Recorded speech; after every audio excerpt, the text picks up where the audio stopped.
اعوذ باللہ من الشیطان الرجیم بسم اللہ الرحمن الرحیم تبت یدا ابی لہب وتب ما اغنی عنہ مالہ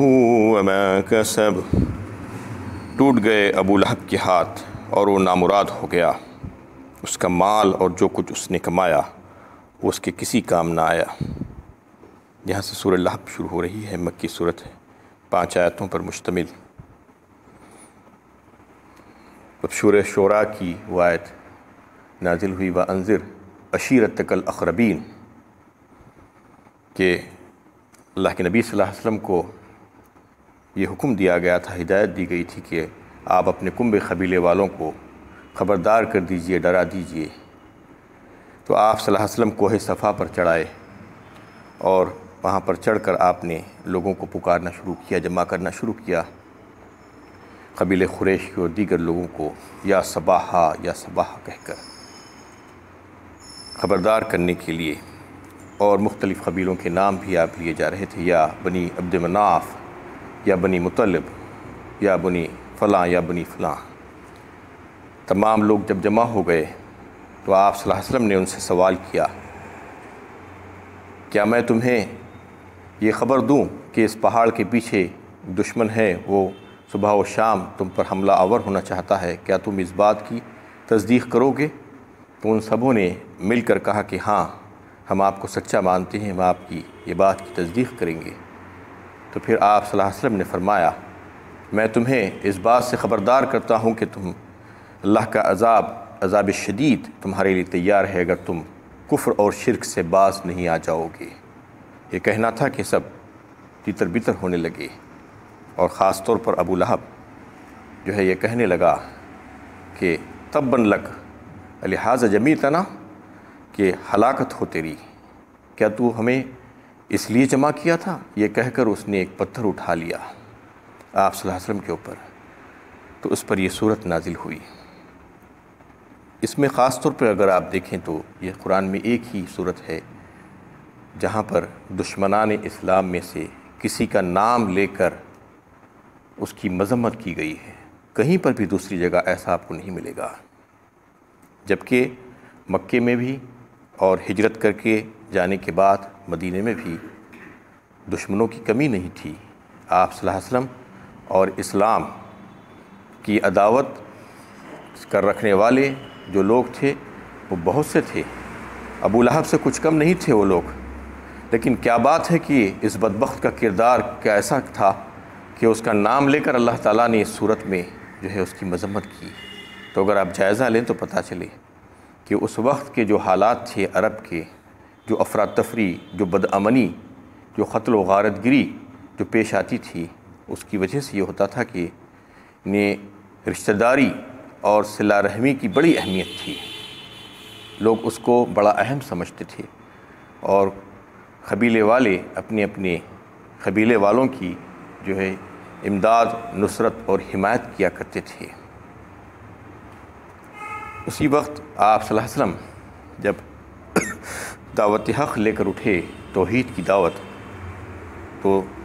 بہت سے دوسرے کنبے اور خاندان والے اور قبیلے والے لوگ آپ کی شدید مخالفت کرے،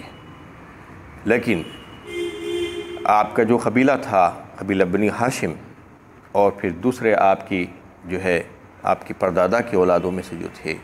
قبیلے بنی مطلب وغیرہ،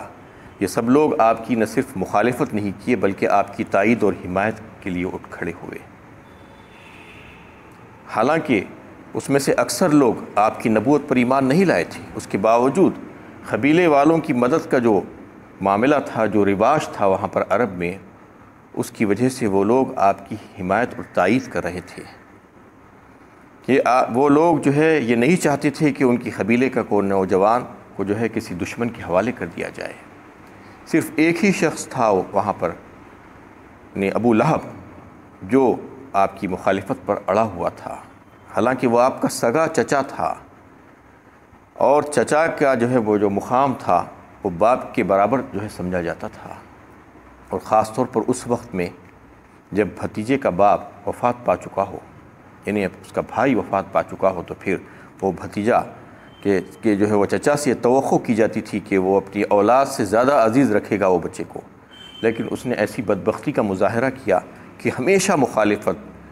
نبی صلی اللہ علیہ وسلم کی ایذائیں پہنچانا، تکلیفیں پہنچانا آپ صلی اللہ علیہ وسلم کو،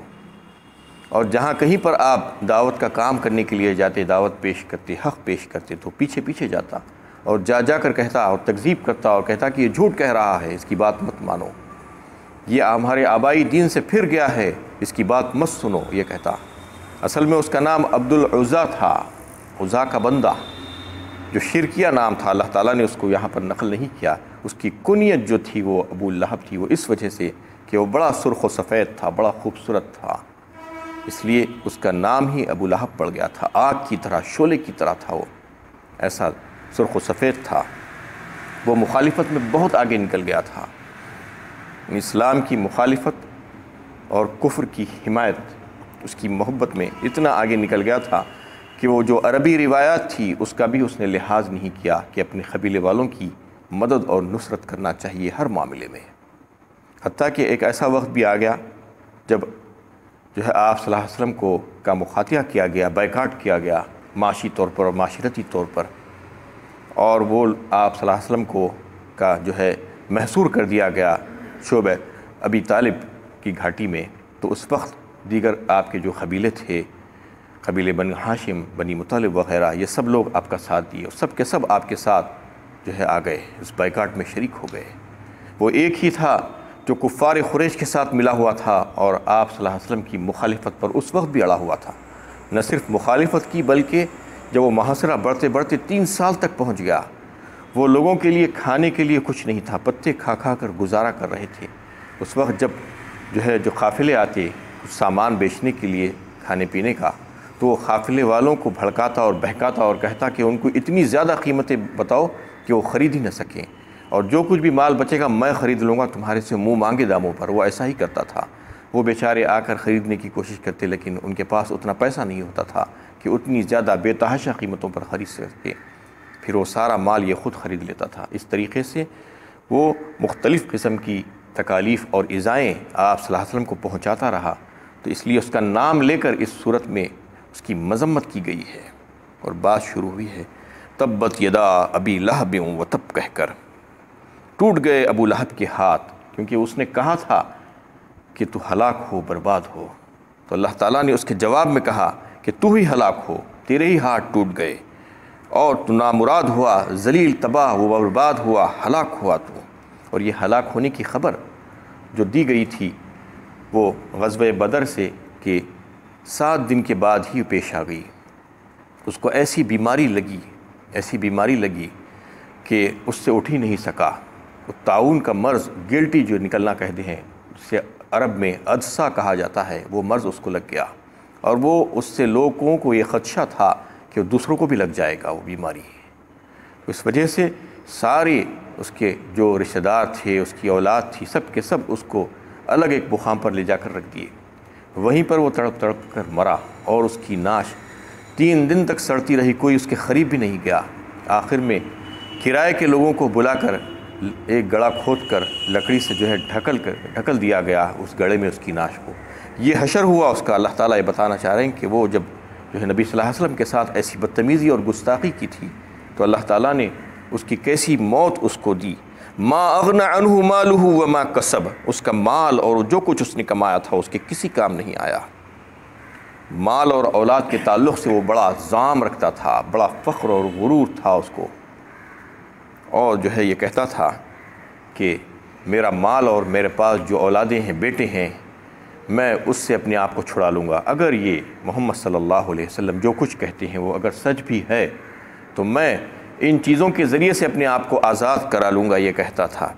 لیکن اللہ تعالیٰ فرما رہے ہیں کہ مال اور کسب 2 الفاظ یہاں پر آئے ہیں۔ مال تو جو انسان کماتا ہے، جو محنت کر کے، اسے مال کہتے ہیں، اور کسب یہ ہے کہ اس کی اولاد جو انسان کی ہوتی ہے وہ بھی اس کا مال ہی ہوتی ہے، کیونکہ اس کو جو ہے انسان اس کے پیچھے محنت کرتا ہے اور کوششیں کرتا ہے، تو اس کی ساری آمدنی اور اس کی ساری چیزیں اسی انسان کی ہوتی ہے، جیسا کہ جو ہے وہ اولاد کی ہوتی ہے۔ تو دونوں چیزیں اللہ تعالیٰ فرما رہے ہیں کہ اس کے کچھ بھی کام نہیں آئے۔ جس وقت اس کو پریشانی ہوئی اور جس کو اس کو خود ان چیزوں کی ضرورت پڑی، تو اس وقت وہ کام نہیں آئے۔ سیصلی نارا ذات لہب، وہ بہت جلد دہکتی ہوئی شعلہ زن آگ میں ڈالا جائے گا۔ ذات لہب یہاں پر جو ہے صفت اس کی لائی گئی اس کے نام کی مناسبت سے کہ ایسی شعلے والی آگ میں وہ ڈالا جائے گا جو ہے اس کا مقام اور ٹھکانہ وہی ہوگا۔ وامرأتہ حمالۃ الحطب، اور اس کے ساتھ اس کی بیوی بھی جو سر پر اٹھائے پھرتی تھی۔ اس کی بیوی کا تذکرہ بھی یہاں پر آیا ہے کیونکہ وہ اس کی بیوی جو تھی وہ غیظ و غضب اور دشمنی میں اپنے شوہر سے کچھ کم نہیں تھی، وہ بھی ایسی ہی دشمنی کرتی تھی آپ صلی اللہ علیہ وسلم سے۔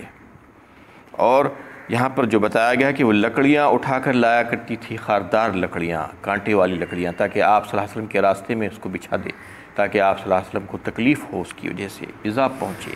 یہ کام وہ کرتی تھی۔ جمیل اس کا نام تھا، ابو سفیان کی بہن بھی تھی وہ۔ اس کے تعلق سے بھی یہاں پر سخت وعید اور مذمت آئی ہے کہ وہ بھی اس کے پیچھے ساتھ ساتھ تھی شوہر کے۔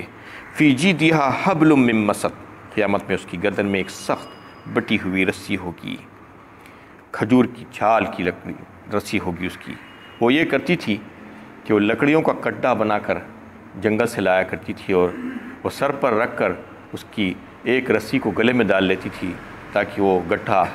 گر نہ پائے۔ تو ایک وقت وہ ایسا ہی لا رہی تھی کہ وہ گٹھا نیچے گرا اور اس کے گلے میں آ کر پھندا بن گیا، اور وہیں پر اسی کی وجہ سے اس کی ہلاکت ہوئی۔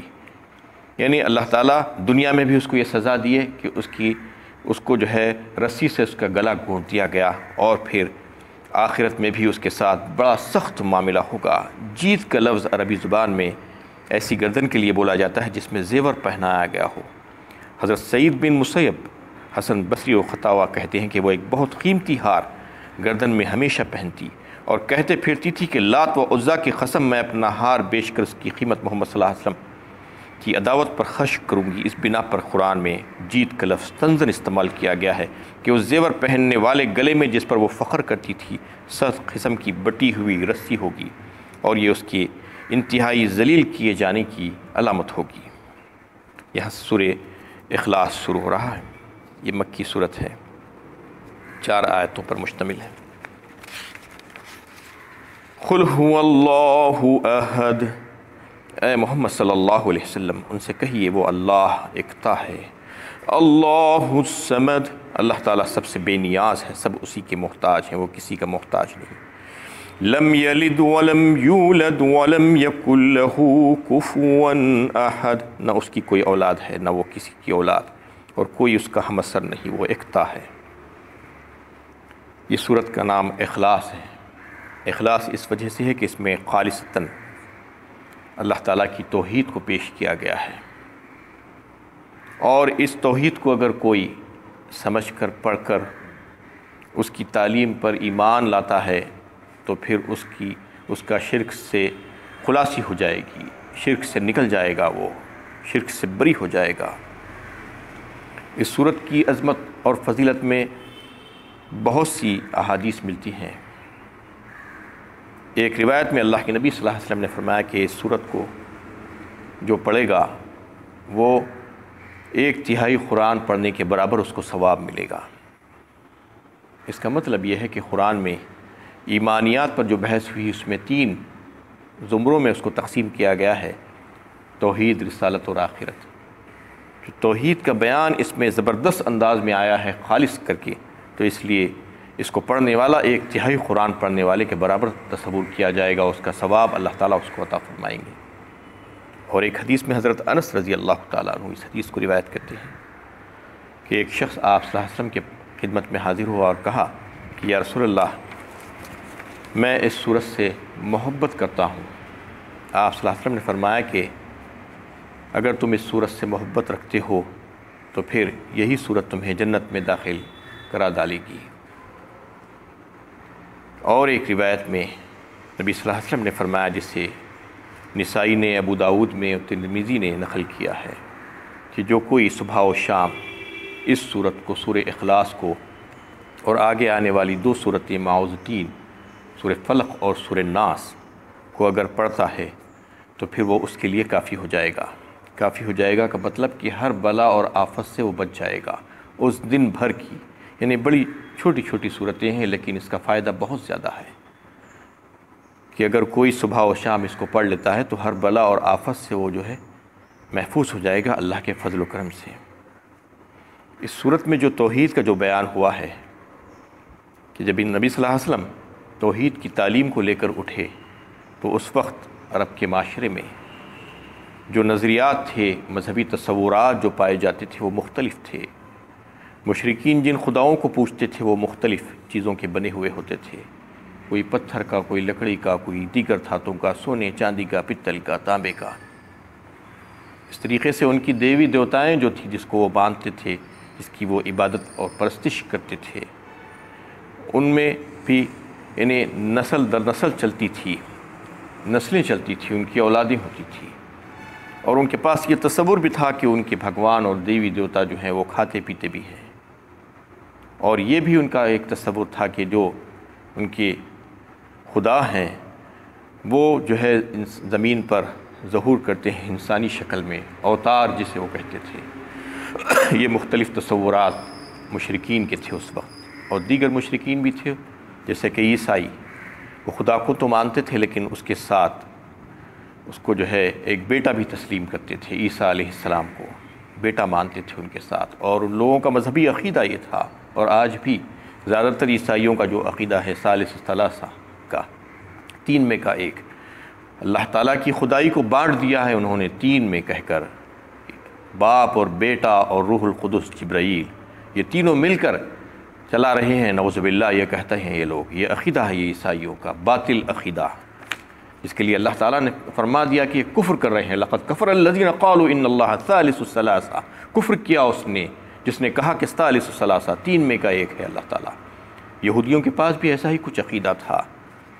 کہ حضرت عزیر علیہ السلام کو اللہ کا بیٹا کہتے تھے۔ یہ سارے جو باطل عقائد تھے اس کی تردید کرنے کے لیے جو ہے یہ سورت نازل ہوئی۔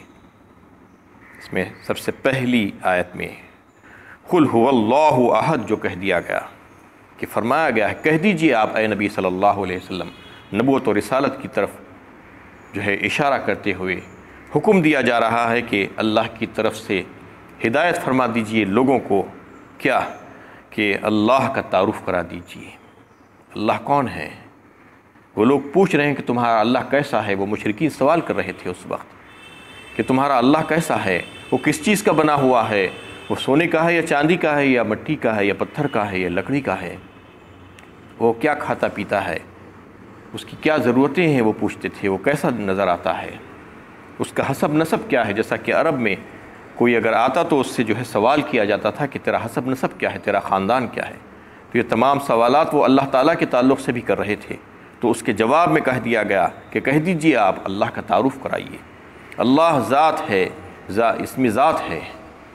اور پھر وہ اللہ هو الاول والآخر والظاہر والباطن کہا سورہ حدید میں، وہی اول وہی آخر وہی ظاہر وہی باطن، واجب الوجود ہے، وہ اپنے آپ سے جو ہے وجود میں آیا ہے، کوئی اس کو پیدا نہیں کیا ہے، وہ خالق ہے ساری کائنات کا، زمین و آسمان کا اور اس کے درمیان جو کچھ بھی ہے، وہ مدبر ہے اور وہی رازق ہے، روزی رساں ہے، اور سارے کمالات سے جامع ہے، وہ نقوص اور عیوب سے پاک ہے اس کی ذات، وہی رب العالمین ہے، وہی رب ہے، ربوبیت اسی کے لیے ہے، جب ربوبیت اسی کے لیے ہے تو الوہیت بھی اسی کے لیے ہونی چاہیے، الہ بھی وہی واحد ہے، اکتا ہے، اکیلا ہے، تنہا ہے، اس کے ساتھ کوئی شریک نہیں ہے، اس کی قدرت میں، اس کی صفات میں، اس کی ذات میں، اس کے کمالات میں کوئی اس کے برابر نہیں، اس کا شریک نہیں ہے، یہ ہے اللہ احد کہ تعارف کیا گیا، ان لوگوں کے سامنے پیش کر دیا گیا۔ اس کے بعد فرما دیا گیا اللہ الصمد، اللہ تعالیٰ سب سے بے نیاز ہے، سب اسی کے محتاج ہیں، وہ کسی کا محتاج نہیں ہے، یعنی سب اس سے اپنی حاجتیں مانگتے ہیں، اپنی ضرورتیں مانگتے ہیں، سب اس کے سامنے جاتے ہیں، وہ کسی کے سامنے نہیں جاتا، وہ کسی سے کچھ نہیں مانگتا، سب اس کے سامنے فقیر ہیں، وہ تو غنی ہیں، سب اس کے محتاج ہیں، وہ کسی کا محتاج نہیں ہے۔ یسألہ من فی السماوات والارض کل یوم هو فی شان، فرمایا سورہ رحمان میں، سوال کرتے ہیں اس سے لوگ روزانہ صبح سے شام تک، اور وہ اپنی شان سے لوگوں کو دیتا ہے، ایک نئی شان ہے اس کی روز۔ تو اللہ تعالیٰ فرما رہے ہیں کہ وہ وہی ہے جو بے نیاز ہے، اس کو کسی چیز کی ضرورت نہیں ہے، نہ کھاتا ہے، نہ پیتا ہے، نہ اونگ ہے، نہ نیند ہے اس کو۔ اللہ لا الہ الا ہو الحی القیوم لا تأخذہ سینۃ ولا نوم۔ آیت الکرسی میں اس کا بہترین تعارف کرایا گیا۔ یہی اللہ ہے، اللہ الصمد، لم یلد ولم یولد، نہ اس کی کوئی اولاد ہے اور نہ وہ کسی کی اولاد ہے۔ جو باطل عقیدہ جو عیسائی اور دیگر اقوام رکھتی تھی، اس کی تردید یہاں پر کر دی گئی کہ وہ کسی کی بھی اولاد نہیں ہے، کسی نے اس کو نہیں جنا ہے اور اس نے بھی کسی کو نہیں جنا ہے۔ یہ توالد اور تناسل کا جو سلسلہ ہوتا ہے، اس پر اس کو قیاس نہیں کیا جا سکتا۔ وہ ان تمام چیزوں سے، ان تمام باطل عقائد سے پاک ہے۔ وَلَمْ يَكُنْ لَهُ كُفُوًا أَحَدٌ، اور کوئی اس کا ہمسر نہیں، وہ یکتا ہے۔ مطلب یہ ہے کہ اس کے کوئی مثل نہیں، اس کے کوئی مماثل نہیں، اس کے کوئی برابر نہیں، اس کے کوئی ہم پلہ نہیں، اس جیسا کوئی نہیں، اس کے کوئی ہمسر نہیں،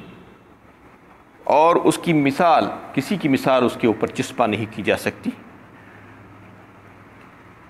لیس کمثلہ شیء وہو السمیع البصیر فرمایا ایک مقام پر، کوئی بھی مثال اس کے اوپر نہیں لائی جا سکتی، وہ تو سمیع اور بصیر ہے، السمیع اور البصیر ہے، بہت سننے والا اور بہت دیکھنے والا۔ دوسرے لوگ تو جو ہے صرف یہاں پر جو کہا جا رہا ہے وہی سن سکتے ہیں، اس دروازے کے باہر جو کہا جا رہا ہے وہ نہیں سن سکتے، اور اس دیوار کے پیچھے جو ہے وہ نہیں دیکھ سکتے، لیکن اللہ تعالیٰ سب کو دیکھ رہا ہے اور سب کو سن رہا ہے، اس لیے اس کے لیے کسی قسم کی کوئی مثال نہیں ہے، اس کے برابر کوئی نہیں ہے، اس جیسا کوئی نہیں ہے۔ یہ تمام باتیں بتا کر تعارف کرا دیا گیا۔ ان تمام منکران توحید جو تھے ان کو توحید کا سبق دیا گیا اور سمجھا دیا گیا کہ یہ اللہ ہے۔ ہو کہہ دیا گیا اس میں، یہ وہی ہستی ہے جس کے بارے میں تم جانتے ہو کہ یہ اللہ ہے، جسے اللہ کہہ کر تم پکارتے ہو۔ وَلَئِن سَأَلْتَهُم مَّنْ خَلَقَهُمْ لَيَقُولُنَّ اللَّهُ فرما دیا گیا سورہ زخرف 25ویں پارے میں۔ یعنی وہ سوال کرتے ہیں تو ان سے پوچھو کہ تم کو کس نے پیدا کیا، تو یقیناً یہی کہیں گے کہ اللہ۔ یہ مشرکین کا جواب تھا، اللہ تعالیٰ خود فرما رہے ہیں قرآن میں، وَلَئِن سَأَلْتَهُم مَّنْ خَلَقَ السَّمَاوَاتِ وَالْأَرْضَ وَسَخَّرَ الشَّمْسَ وَالْقَمَرَ لَيَقُولُنَّ اللَّهُ سورہ عنکبوت 30ویں پارے میں اللہ تعالیٰ خود فرما رہے ہیں۔ ان سے پوچھو تو صحیح کہ آسمان سے پانی کون برساتا ہے اور زمین کو اس کے مرنے کے بعد کون زندہ کرتا ہے، تو وہ یہی کہیں گے کہ اللہ۔ وَلَئِن سَأَلْتَهُم مَّن نَّزَّلَ مِنَ السَّمَاءِ مَاءً فَأَحْيَا بِهِ الْأَرْضَ بَعْدَ مَوْتِهَا، زمین کو مردہ ہونے کے بعد کون زندہ کرتا ہے، تو اللہ۔ اور اس زمین و آسمان کو کس نے پیدا کیا، تو اللہ کہیں گے۔ اس سورج اور چاند کو جو ہے کس نے مسخر کیا، تو یہ کہیں گے کہ اللہ۔ تو یہ تمام باتیں یہ مشرکین کہتے ہیں، تو اللہ تعالیٰ فرما رہے ہیں کہ یہی تعارف ہے اللہ تعالیٰ کا، تم جس کے بارے میں پوچھ رہے تھے یہی ہے۔ اور ان تمام کے باطل جو عقائد تھے اس کی تردید کر دی گئی اور بتا دیا گیا کہ اللہ واحد ہے اور یکتا ہے، اور اللہ صمد ہے، وہ بے نیاز ہے تمام چیزوں سے، تمام حاجتوں سے، سب اس کے محتاج ہیں، سب اس کے سامنے فقیر ہیں، اور نہ وہ کوئی اولاد رکھتا ہے اور نہ کسی کی اولاد ہے، اور اس کا ہمسر کوئی نہیں ہے۔ وآخر دعوانا الحمدللہ رب العالمین۔